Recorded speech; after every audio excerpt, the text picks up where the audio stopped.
Bonjour et bienvenue sur le plateau média du Monde Nouveau et notre rendez-vous Un café avec Ludovic Perrault. Bonjour.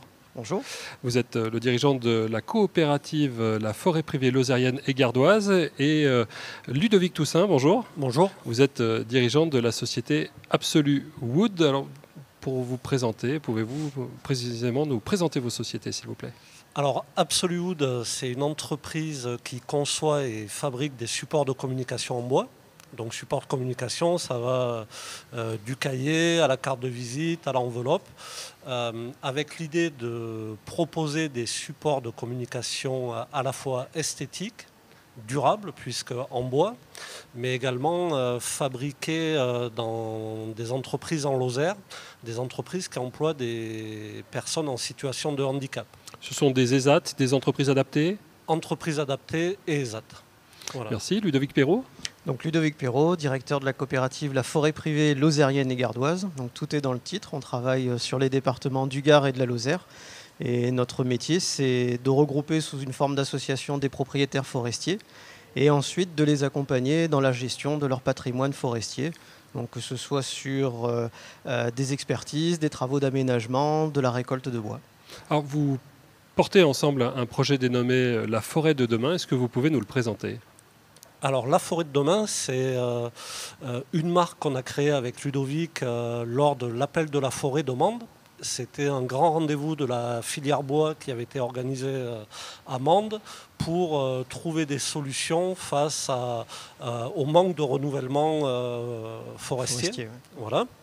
Et à cette occasion, on s'était dit il y a peut-être des complémentarités à trouver entre nos activités, où nous, on est vraiment sur du support de communication, et les marques qui nous font confiance, elles sont vraiment dans cette démarche de s'engager fortement pour des actions en faveur de la protection de l'environnement. Donc l'idée, c'était de dire, on propose des supports originaux et on va aller plus loin. Ces supports de communication, ils vont permettre également de soutenir le renouvellement forestier. Et comment est-ce que vous pouvez vous assurer que ces supports de communication, effectivement, l'argent généré par leur vente va bien au développement forestier? Alors sur la vente, il y a une partie qui revient pour financer ces travaux-là. Et dans la démarche qui nous a liés, moi j'ai pris l'engagement que chaque euro qui nous serait reversé irait directement à la réalisation de travaux forestiers et principalement de plantation.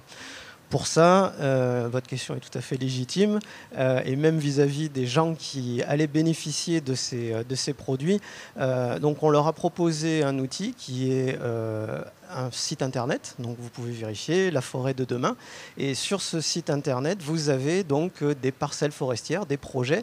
Et on n'a pas voulu jouer dans l'exotisme, on préfère jouer dans le local, donc principalement en Occitanie et puis sur la Lozère, où nous avons donc une cartographie du site avec l'emprise du chantier, la nature du chantier, un programme d'intervention qui est vulgarisé à destination des possesseurs d'un code, puisque au-delà de l'aspect financier, on a voulu aussi donner une sorte de parrainage aux consommateurs. Et donc, quand vous recevez ce type de produit, de support, eh bien, vous avez un QR code. Ce QR code, vous le scannez ou vous le rentrez.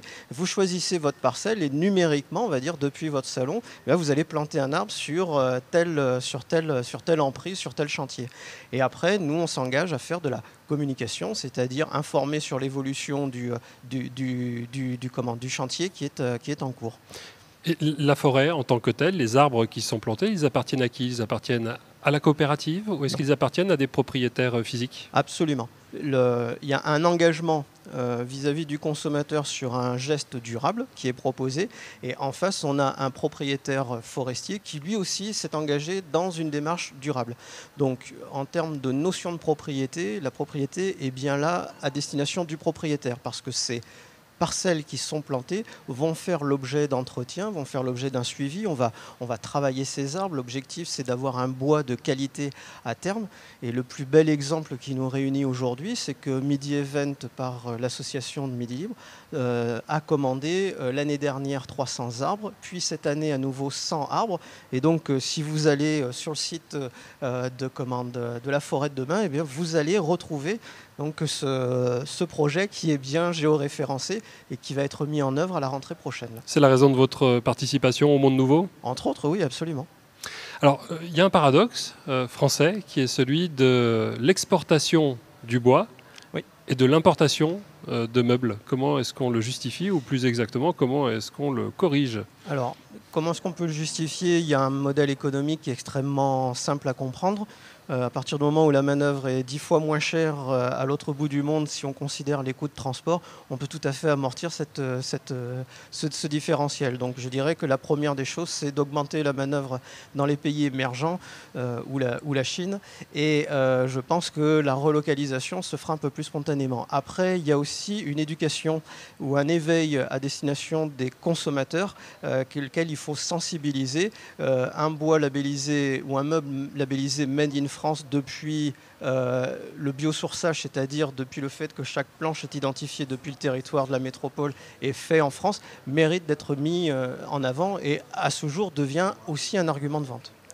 Alors peut-être une dernière question pour vous, Ludovic Toussaint. Où est-ce qu'on peut trouver ces produits, que ce soit des cartes de visite ou bien les cahiers que vous mettez en vente? Vous pouvez les retrouver sur le site Absoluwood, absolu-wood.com. Et voilà, et puis on tient à souligner, nous, notre engagement autour du bois, de la forêt. Et on est preneur d'initiatives d'entreprises qui veulent communiquer avec des supports durables, engagés socialement, en permettant à des personnes en situation de handicap de s'insérer dans le monde du travail, et puis en permettant de cofinancer des opérations de renouvellement forestier. Et avec donc des produits qui sont parfaitement durables et traçables. Merci à tous les deux. Merci Ludovic Perrault. Donc je rappelle que vous êtes dirigeant de la coopérative La Forêt Privée Lozérienne et Gardoise. Pardon. Et merci à vous également Ludovic Toussaint, donc dirigeant d'Absolu Wood. Merci. Merci.